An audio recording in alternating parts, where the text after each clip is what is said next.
C'est une marque qui a une légitimité à cause de son histoire. Et je pense que c'est aussi ça qu'il faut arriver à faire passer dans les quelques secondes du son d'un moteur. Le véritable défi, c'est d'arriver à savoir comment une Renault peut être immédiatement reconnue comme telle, et ce qui est un défi.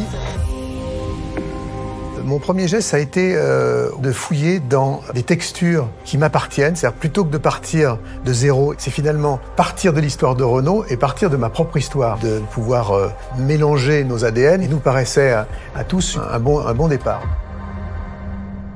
Ce travail, et pour moi, c'était impensable de le faire tout seul. Il y a une expertise que je n'avais pas sur le fait qu'un son pour une voiture doit évoluer dans le temps, doit évoluer en fonction de la conduite, doit évoluer en fonction de paramètres qui sont des paramètres qui vont au-delà d'une expertise musicale. J'ai eu la chance de pouvoir m'appuyer notamment sur l'IRCAM.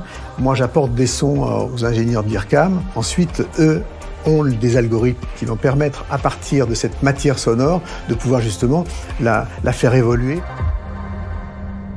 Renault peut apporter une vraie différence par rapport à la concurrence, justement en pensant différemment. Et le fait de penser le son comme le design est quelque chose qui est fondamental.